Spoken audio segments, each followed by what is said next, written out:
Yo, hello everyone. It's me, Father here, back on the channel. Monday as always. Monday is it's a big day, start of the new week, and I took a loss as I normally do. Obviously, I'm joking. I'm joking, boys. Yeah, let me run you through my trades today, and you may you may be able to see me looking happy. That's because I'm not bothered by losing anymore, and I'm pretty happy with how I played today and what I've done, and I'm pretty happy about what I've been doing today in the markets. I'm just gonna run you through today, and you will see why I'm happy. There was a slight mistake, but no over trading, no being chaotic, being patient, um, all of those things I've done right. I waited for I want to see. I waited for my projection to happen before market opened. I did the projection, waited for it to happen, then try and catch a move towards my projection, but instead I just waited for it, and I'm just pretty happy with how I played out today, even though I lost $363.42. Right, so let's go straight into the charts, boys. I'm just gonna run you through NQ. So going the daily, um, yeah, let me just close this, right? Yeah. So going into the daily, we can see this big new week open, right? And the gap, and that's the gap that we created. I did not want the gap to get tapped today, per chance tomorrow, but 100% not today, right? So going to the market open, also on the 4 hourly, I've seen this red candle and this bullish momentum to the upside bomb. We also have this 4 hourly for value up, which before was a hourly, right here. Furthermore, we have equilibrium from today right here, and that's eventually what we might do, but I'm not entering today anymore, right? So going to the market open, which was on this candle, we shot ourselves. I wanted for this low to get hit and then look for buys. That was my projection for today. So I wanted to see something like this, right? And then yeah, my targets were supposed to be these highs, these highs, these highs, and the London highs, right?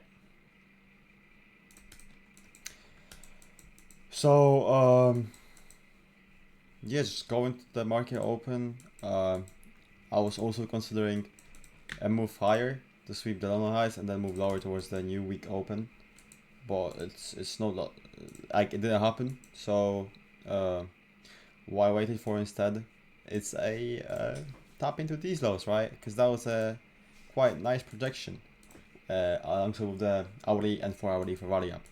So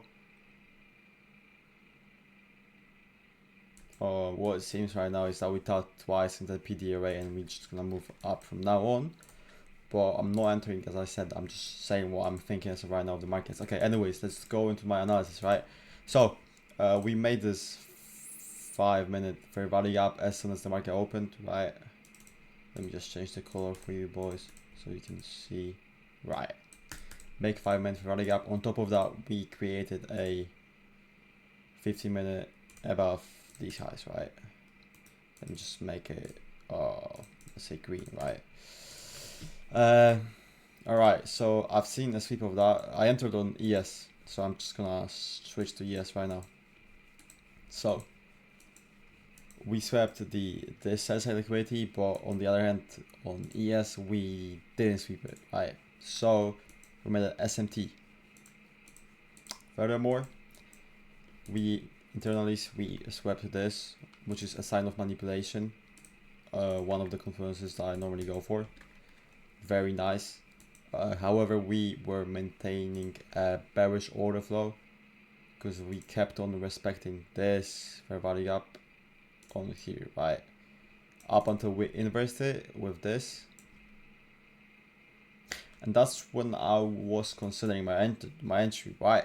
But I wanted to see a bullish value gap, so buy side inefficiency get respected. So we created this buy side inefficiency right here, but we invested, so that wasn't my entry, luckily.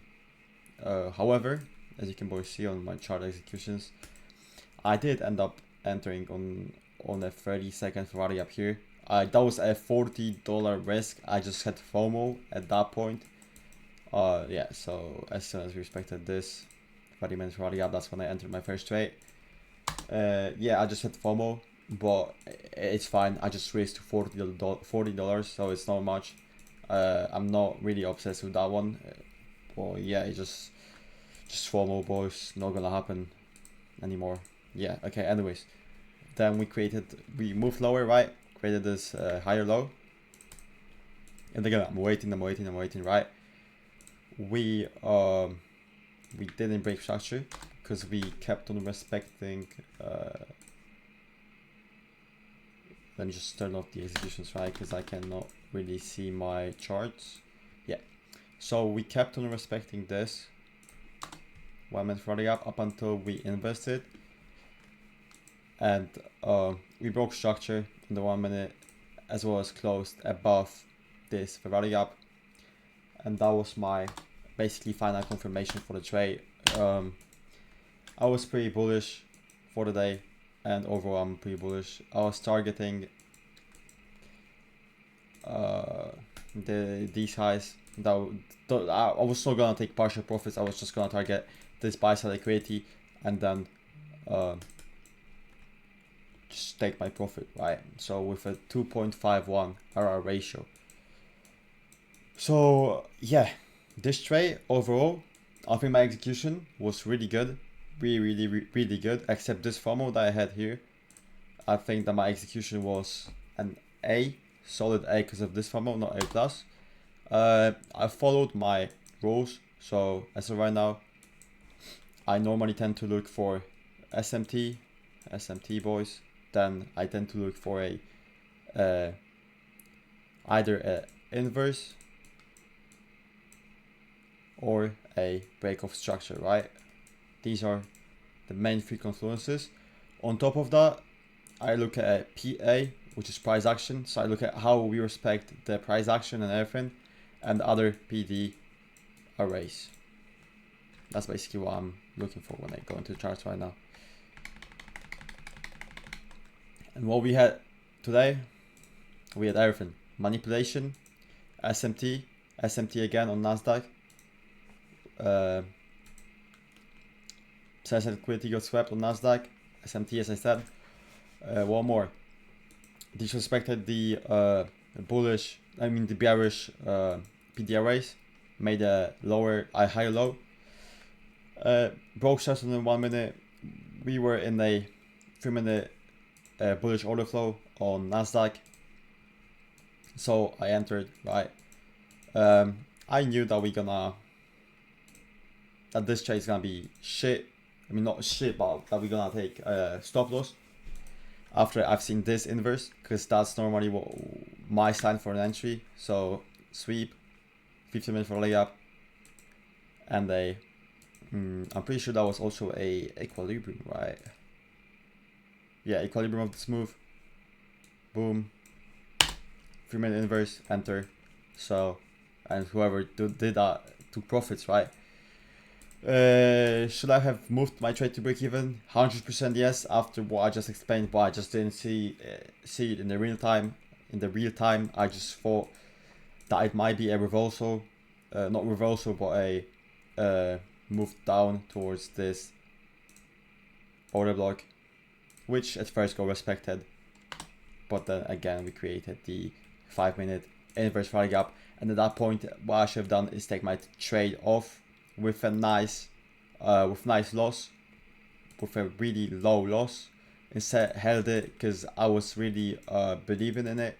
I really like the idea, I like the trade, like the confluences. But yeah, pretty much that's it, boys. Took a loss today. I'm not crying because I executed quite well. I think I'm just gonna go to tomorrow. Tomorrow we have CPI news data, another news as well, I'm pretty sure.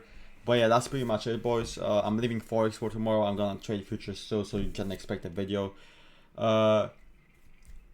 Overall today was a loss, but yeah, I still think that my mentality is quite getting better and better every trading day that I participate in. So thank you for watching. See you in the next video. Oh shit, that's 10 minutes long. That's quite long.